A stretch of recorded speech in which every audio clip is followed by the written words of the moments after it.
तो दर्शकों, मैं कभी ये नहीं बोलता कि आप हमारी वीडियो को शेयर करें, लाइक करें या हमारे चैनल को सब्सक्राइब करें, लेकिन मैं आज ये आपको बोल रहा हूँ कि इस वीडियो को इतना शेयर करें कि जिससे कि इन बेटियों की माँ जो इनको छोड़कर चली गई है वो इस प्रोग्राम को देखे और इस बात पर विचार करे कि जीवन उसका इन बच्चों। नमस्कार दोस्तों, आप देख रहे हैं रेपुटेशन मीडिया। मैं हूं आपका दोस्त राकेश पवार।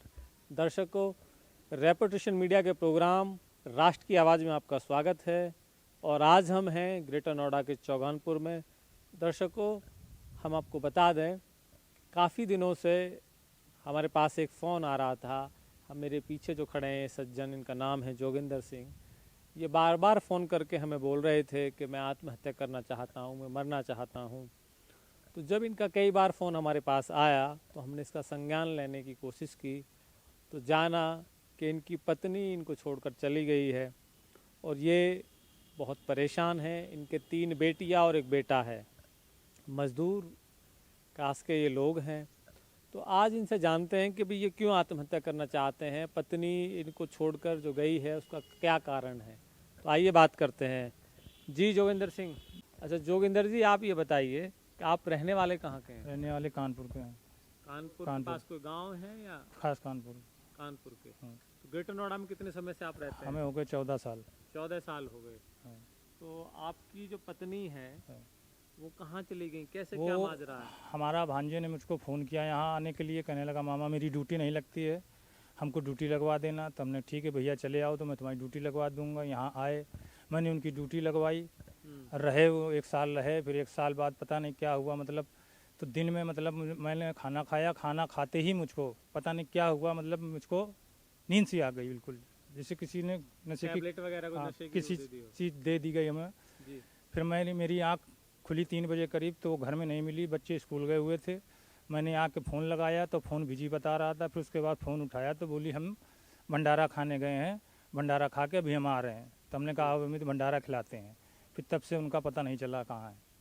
हमारी बहन साहब उनको सपोर्ट कर रही हैं। बहन साहब ने कानपुर में कमरा दिलवाया, हम गए पकड़ने तो हमारी बहन साहब ने उनको, हम भानु साहब ने निकलवा दिया। हमसे 10,000 रुपये रिश्वत मांगी कि आप हमको 10,000 रुपये दो तो हम पकड़वा देंगे। जी। अपने लौंडे के साथ वहाँ पे ठेके में दारू पी रहे थे उसी भीम के साथ में। हम गए पकड़ने तो उनको पहले से खबर करके उनको हटवा दिया वहाँ से। आपकी पत्नी को कितना वर्ष हो गया आप लोगों की दोनों की शादी के? 22 साल हो गए शादी के। अच्छा, तो आप पे 4 बच्चे हैं अभी? 2 खत्म हो चुके हैं। अच्छा, 2 खत्म हो हाँ। चुके हैं। तो 3 बेटी, 1 लड़का है। ओके। तो ये आपके और आपकी पत्नी के संबंध कैसे थे? सही थे, ताल्लुक सब बढ़िया थे। बच्चे भय सब तसला ढो के मजदूरी करके इतने पढ़े किए, हमने पाल पोस के बड़ा किया। हमसे कहने लगी मैं नोएडा में रहना चाहती हूँ, तो हम भैया नोएडा चले आए, अपना कमाते रहे, अपना बच्चे परवरिश करते रहे। और फिर वो आप अभी क्या चाहते हैं, क्या चाहते हैं? अब हम ये चाहते हैं कि मतलब किसी द्वारा हमारा उनसे संपर्क होना चाहिए। पत्नी आपके साथ रहना चाहती हैं या नहीं? नहीं, रहना क्यों नहीं चाहती हैं? नहीं रहना चाहती हैं तो उसका निवारण कीजिए, हमारा सामना हो एक बार कि नहीं रहना चाहती कि इन बच्चों का भविष्य हम कैसे पार करेंगे। कल कदम को हमें कुछ हो जाएगा तो क्या करेंगे बच्चे? आप जो फ़ोन पर बोल रहे थे कि भाई मैं आत्महत्या करना चाहता हूँ, तो आत्महत्या इसलिए करना चाहते हो कि पत्नी छोड़कर चली गई या कुछ और भी कोई रीज़न है? नहीं, तो हम बच्चों की ऐसे परवरिश नहीं कर पाएंगे बिना माँ के, क्योंकि बेटियाँ होती हैं माँ की परवरिश में। बाप को तो कमाने की उसमें रहता है कि चलो हमारे बच्चे परेशान ना हो। अगर कल कदा को नहीं ऐसा होता है तो हम अपना तीनों बच्चों को लेकर हम सुसाइड कर लेंगे।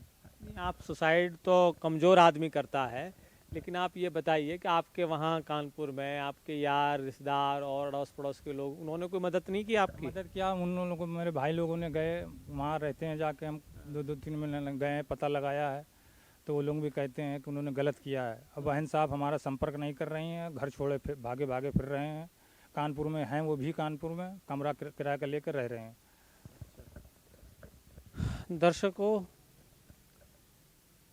पति पत्नी के संबंध में कोई दिक्कत आ सकती है, लेकिन एक माँ अपने 4 बच्चों को, जिनमें 3 बेटियां हैं 1 बेटा है, उनको छोड़कर जवानी की मदहोशी में या मैं कहूँ एक उम्र के अंधापन में अपने 4 बच्चों को छोड़कर किसी भी इंसान के साथ कैसे जा सकती है? माँ एक ऐसा शब्द है कि माँ अपने बच्चों के लिए दुनिया से लड़ जाती है। अगर आपको सामने दिख जाए कि मेरे बच्चे के पास शेर भी आ गया तो माँ अपनी जान तो दे देगी, लेकिन अपने बच्चे की रक्षा के लिए वो शेर से भी बढ़ जाती है। लेकिन ये वास्तविक अपने आप में बड़ा दुख का कारण है कि एक 4 बच्चों की माँ अपने बच्चों को छोड़कर, अपने पति को छोड़कर और एक ऐसे किसी इंसान के साथ चली जाए जिस इंसान की उम्र में 10 से 15 साल का अंतर हो। ये अपने आप में बड़ा दुखद है। अब ये छोटे छोटे बच्चे हैं इनके, ये 3 बेटियां हैं। अब इनके लालन पालन और पढ़ने लिखने में बड़ी समस्याएं हैं। तो बेटा क्या नाम है आपका? खुशी। खुशी नाम है। अच्छा, मम्मी की याद आती है आपको? आती है। आती है मम्मी की याद? हाँ। अच्छा, तो क्या करते हो फिर आप? लेटे रहते हैं घर में। अच्छा, लेटे रहते हो घर में। तुम अपनी मम्मी को कुछ कहना चाहोगे आप? हाँ। क्या कहोगे? मैं कहेंगे मम्मी जहाँ पे आओ हमारे पास आ जाओ। आपके पास आ जाएं? अच्छा, आपका मन नहीं लगता मम्मी के बिना? आपका क्या नाम है बेटा? संध्या। संध्या। संध्या। आप स्कूल जाते हो पढ़ने? नहीं, पहले जाते थे, अब नहीं जाते। अच्छा, मम्मी की याद आती है आपको? आती है। अच्छा, तो क्या कहना चाहोगे आप अपनी मम्मी से? बेटा इधर आओ आप। यूँ कहना चाहते हैं मैं, यूँ कहना चाहती हूँ मैं कि मम्मी जहाँ भी हो हमारे पास आ जाओ, हमें याद आती, रात में रोते हैं। रात में रोते भी हो? और वो मेरी छोटी वाली बहन का है, वो छत से गिर गई थी नीचे, उसकी तफली वो दर्द वर्द होता है तो चल नहीं पाती है ढंग से, लंगड़ा के चलती है हल्की हल्की। कौन सी छोटी वाली बहन ये? अच्छा, तुम छत से गिर गए थे? अच्छा, कब? अभी बात जल्दी में ही? अभी 5-6 दिन पहले। अच्छा अच्छा।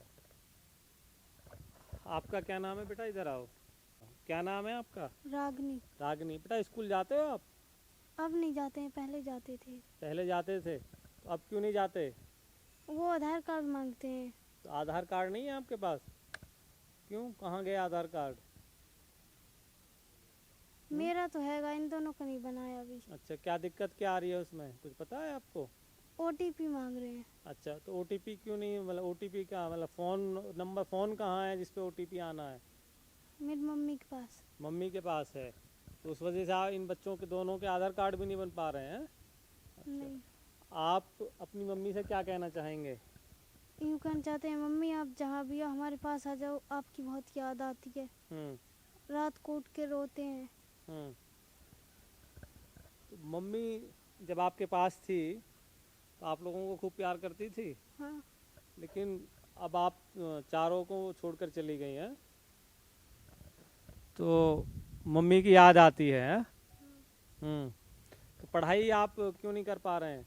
तो आप स्कूल क्यों नहीं जाते हो? मम्मी नहीं है, घर का भी काम देखना पड़ता है, दोनों बहन को भी देखना पड़ता है। और पापा तुम्हें सही रखते हैं? हाँ। पापा तो कोई दिक्कत नहीं करते? नहीं। अच्छा, तो अपनी मम्मी को क्या मैसेज दोगे आप, क्या कहोगे? मम्मी आप जहाँ भी आ जाओ, तुम्हारी बहुत याद आती है हमको। अच्छा। दर्शकों, ये 3 बेटियां हैं। क्या नाम था आपकी मम्मी का? वंदना। वंदना। वंदना नाम की जो औरत हैं वो इन बच्चों की मदर हैं, ये उनके पति हैं और ये मजदूर क्लास के लोग हैं। गरीबी जब होती है तो गरीबी में कोई रिश्तेदार न समाज कोई साथ देता है और आदमी बस यूं ही मायूसी के चक्कर में अपने जीवन चक्र को ख़त्म करने का प्रयास करता है। हम सिर्फ इतना हमारा उद्देश्य है कि इनकी जो मदर हैं, इनकी जो माता है, वो कहीं भी जहाँ भी हैं वो अपने बच्चों को देखें, उन बच्चों का क्या हाल है। और ये जवानी, ये उम्र एक समय पर आकर ढल जाती है और ये बच्चे जो आज बचपन में हैं, जिनकी ना एजुकेशन हो पा रही है, बिना माँ के इनको जीवन जीना पड़ रहा है। कोई भी माँ इतनी निर्दयी तो शायद नहीं हो सकती कि वो अपने बच्चों को छोड़कर चले जाए। हमारा प्रयास सिर्फ इतना ही है कि जहाँ भी इनकी मदर हैं और वो इस प्रोग्राम को अगर देखें तो ये ध्यान करें या ये विचार करें कि भाई हम अपने बच्चों के लिए क्या कर सकते हैं, या अपने बच्चों के लिए ये जो बच्चे हैं छोटे छोटे, इन बच्चों को देखकर कम से कम उसके अंदर एक वेदना जग जाए और शायद वो अपने टूटे हुए परिवार को आकर संभाल ले। यही उद्देश्य है हमारा इस प्रोग्राम को करने का। तो आप सब लोग ये प्रॉमिस कीजिए कि भाई हम लोग कोई भी ऐसा गलत काम नहीं करेंगे। हम लोग कोई भी ऐसा गलत काम नहीं करेंगे। और जोगेंद्र सिंह जी आप भी ठीक है, ऐसी कोई गलती नहीं करेंगे जिससे आप समाज लोगों को में समाज देखिए में आपकी मतलब कष्ट हो, पत्नी- मतलब बेटा आप इधर आ जाओ। आपकी पत्नी तो तुम्हें और तुम्हारे बच्चों को छोड़कर चली गई, तो इसका मतलब ये नहीं है कि आप कोई ऐसा गलत डिसीजन लें या आत्महत्या जैसी किसी भी बात को सोचें, क्योंकि ये कायर लोग करते हैं और जीवन कभी किसी के लिए रुकता नहीं है। तो इसलिए आप परेशान ना हो और आप अपना एफर्ट्स करते रहें। जीवन एक संघर्ष है और संघर्ष में जो आदमी लड़ता है तो एक समय ऐसा आता है कि चीज़ें और परिस्थितियां बदलती हैं। आपकी पत्नी की उम्र और आपके भांजे की उम्र में कितना अंतर है? करीब 12 साल का। 12 साल का अंतर है। तो जब और 2-4-5 साल अगर गुजरेंगे तो आपकी पत्नी की जब वृद्ध अवस्था होगी तो वो भांजा हो सकता है कि उस पत्नी को छोड़कर कहीं दूसरी जगह संबंध बना ले। तो इसलिए आपकी पत्नी को भी ये समझना चाहिए कि आपके 4 बच्चे हैं, अपने बच्चों को देखें, अपने बच्चों की परवरिश करें और एक अच्छा जीवन जिएं। हमारे भांजे का मतलब ये तीसरा वाक़या है। जब हमारी घरवाली गई तो हमने इनके गांव तक हम गए तो हमें पता लगा कि तीसरा वाक़या इसने किया है। तीसरे वाक़ये में कामयाब हुए हैं।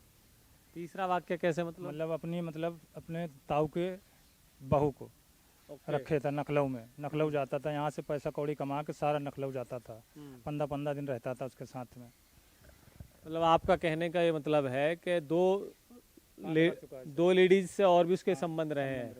तो इसका मतलब तो ये है कि वो पेशेवर इस तरीके का इंसान है कि वो नई नई लेडीज को फांसता है और उसके बाद फिर कुछ समय के बाद संबंध विच्छेद कर लेता है। हाँ सर। तो अगर ऐसी स्थिति है तो मुझे तो नहीं लगता कि वो आपकी पत्नी को भी अपने साथ रख पाएगा। हाँ, तो बस इसी बात का तो हमें दुख होता है खाली। बस कलकत्ता को छोड़ देगा, ना तुम इधर की रहोगी ना तुम उधर की रहोगी। फिर हमारे बच्चे उस लायक हो जाएंगे तो फिर हम तुमको क्या करेंगे? समस्या अभी ही आपके पास है कि बच्चे छोटे हैं, लेकिन जब बच्चे बड़े हो जाएंगे तो फिर क्या मतलब हमें? हमारे बच्चे खुद नहीं पहचानेंगे कि मेरी माँ है। ये बहन बिल्कुल रियल सिस्टर है जिसका सगी बहन। हाँ, सगी बहन है। तो बहन और बहनोई को क्या कहना चाहेंगे? बहन बहनोई को ये कहना चाहेंगे कि जहाँ कहीं भी हो मतलब हमारा संपर्क करवा दें। अब इन्होंने हमसे 10,000 रुपये मांगे थे कि हम पकड़वा देंगे। हम गए पकड़ने तो इन लोगों ने फ़ोन करके भगा दिया। 3 मंजिल से कहने लगे वो छत से कूद गई। तो बताइए छत से कैसे कूद जाएगी लेडीज़ जाकर? ऐसा है, अब तो सिर्फ जो आपकी मैसेज है वो अपने इन बच्चों को देखकर, इन बच्चों की परेशानी को समझकर अगर वो ही कुछ निर्णय करें, कुछ विचार करें तो ही कुछ हो सकता है। नहीं तो अब वो स्वतंत्र हैं अपने जीवन में, लेकिन उनकी सबसे ज़्यादा रेस्पॉन्सिबिलिटी इन बच्चों की बनती है, क्योंकि कोई भी माँ जब अपने बच्चे को अपने गर्भ में रखती है और 9 महीने उस बच्चे को अपने पेट में रखकर और जब उसको जन्म देती है तो एक बड़ा लगाव माँ का बच्चे के साथ होता है।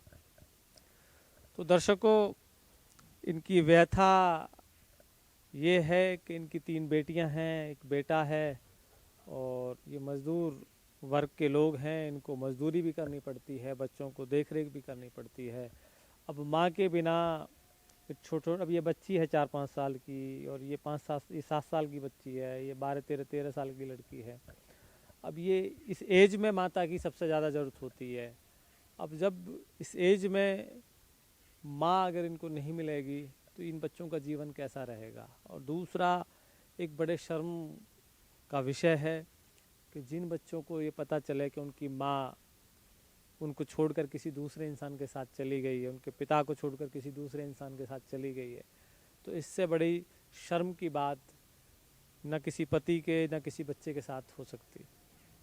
और उस माँ को भी ये सोचना चाहिए कि जीवन में इस मनुष्य एक सामाजिक प्राणी है और वो समाज के इस ताने बाने के साथ रहे तो ज़्यादा बेहतर है। हर चीज़ का महत्व एक उम्र और एक समय के हिसाब से होता है। अगर वो समय निकल जाए तो फिर जीवन में वो समय लौटकर कभी नहीं आता। तो दर्शकों, मैं कभी ये नहीं बोलता कि आप हमारी वीडियो को शेयर करें, लाइक करें या हमारे चैनल को सब्सक्राइब करें, लेकिन मैं आज ये आपको बोल रहा हूँ कि इस वीडियो को इतना शेयर करें कि जिससे कि इन बेटियों की माँ जो इनको छोड़कर चली गई है वो इस प्रोग्राम को देखे और इस बात पर विचार करे कि जीवन उसका इन बच्चों के साथ गुजरेगा या एक ऐसे इंसान के कि जो शातिर टाइप का इंसान है, जो शातिर तरीके का इंसान है, जिसके संबंध पहले भी कई महिलाओं से रहे हैं। तो मुझे नहीं लगता कि वो लंबे समय तक इन बच्चों की माँ को भी रख पाएगा। इन बच्चों का जो समय है, ये समय इतना क्रुशियल समय है। इस समय में माँ की बहुत ज़्यादा आवश्यकता होती है। अब ये समय अगर इनका निकल गया तो जीवन में फिर किसी बात का कोई महत्व नहीं रहेगा। तो हमारा उद्देश्य सिर्फ यही था कि इस परिवार को हम लोग ऐसे किसी भी अनहोनी से बचाएं जिससे कि इनको कोई ऐसा कदम ना उठाना पड़े जिससे मानवता शर्मसार हो। तो दर्शकों, आज के प्रोग्राम में बस इतना ही। आप देखते रहें रेपुटेशन मीडिया। मैं हूं आपका दोस्त राकेश पवार। नमस्कार।